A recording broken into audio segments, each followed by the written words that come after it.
Welcome back to the Teacher's AI Cafe. I'm Kane, a teacher and a parent who wants AI to give us back our time. I share practical classroom-tested AI strategies to cut down your workload, improve your feedback and reduce stress so you can get your evenings back and be more present with your friends and family. No jargon, just actionable steps. Grab your mug. Now let's get going.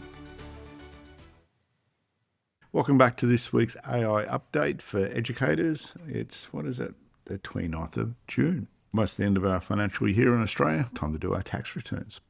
So what's been happening in the last week? First story is OpenAI announcement of version 5.6. This is a major release, a new family of models called Solterra and Luna. With stronger safety checks and it's doing a phased rollout. I haven't seen it on my paid version yet. I guess I tend to get it a few days later on my account. A more important detail is OpenAI is not releasing the models broadly straight away.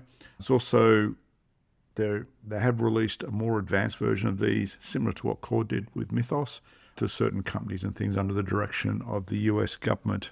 So we're starting to see politics come into these releases for different reasons. Coming at that. Putting this out for a small number of groups is the model they're actually going to and actually getting it out there. Mythos eventually got released, and we know what actually happened regarding that. I'll come back to that in a minute. And I guess for schools, educators matters because something about the new pace of AI change, it's changing.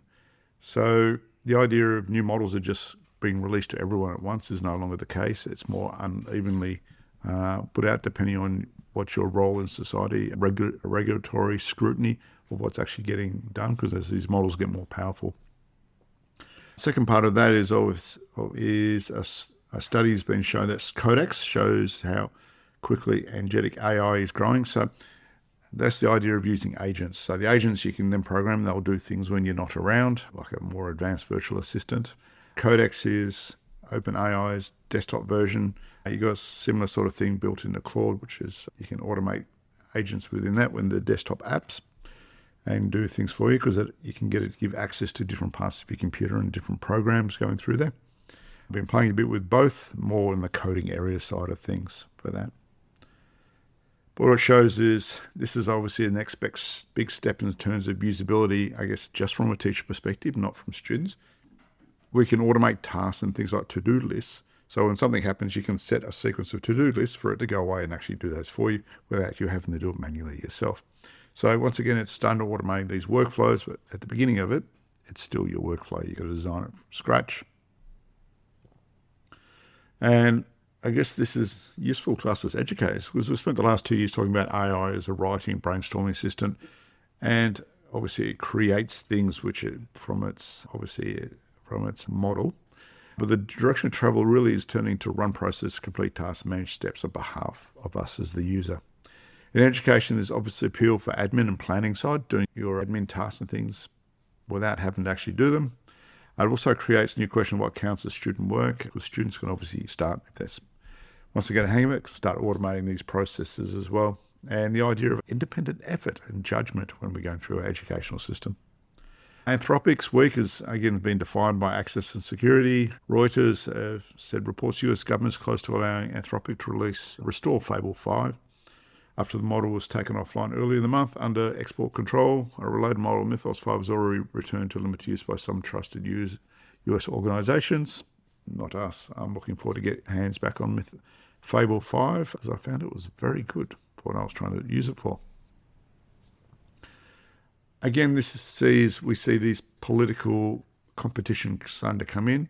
Export controls, they just want people in the US to actually use it. As a person in Australia, I find that unfortunate, considering our relationship and our close allies, but I do understand they're trying to stop this sort of information getting into the political opponents and ideological opponents. I guess in this case it's China, for example, in terms of the AI race. So we're going to see more and more of this come through, and that will impact what tools and things we have access to in education.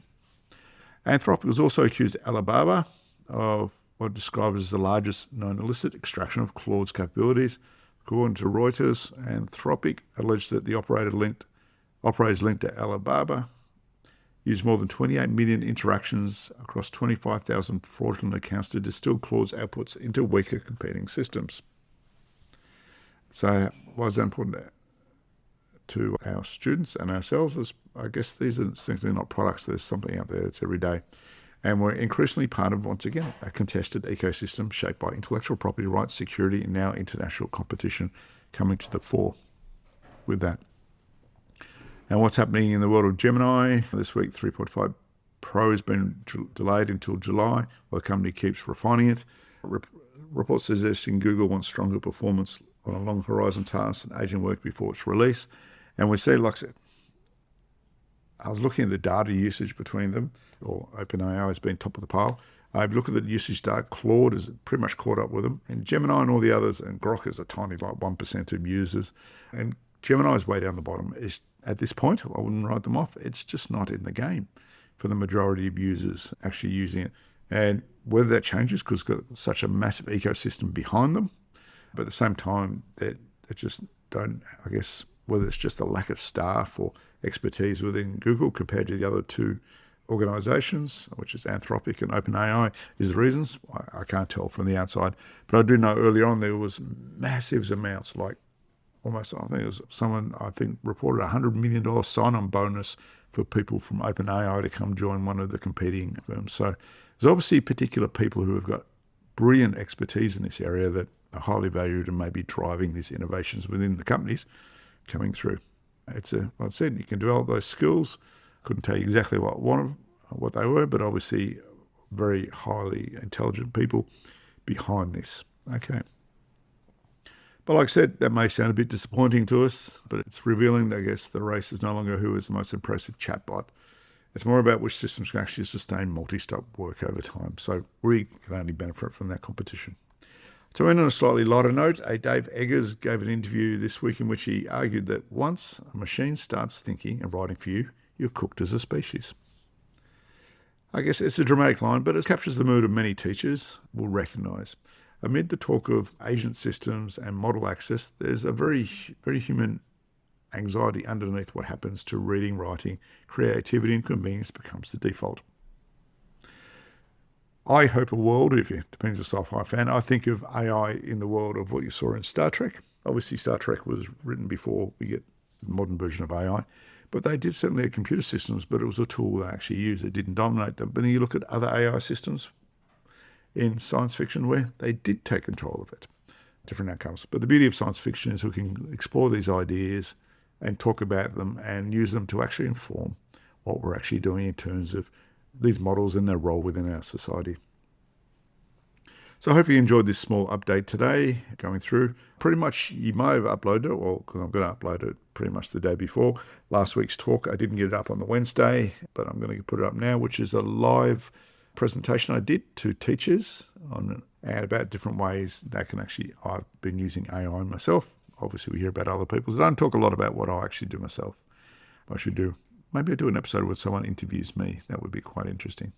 Anyway, look after yourself. Keep up the work. Keep experimenting. If you want access to the worksheets and things that I actually provide, do subscribe to the mailing list or join my Facebook group. The links are below. And, I'll talk to you soon.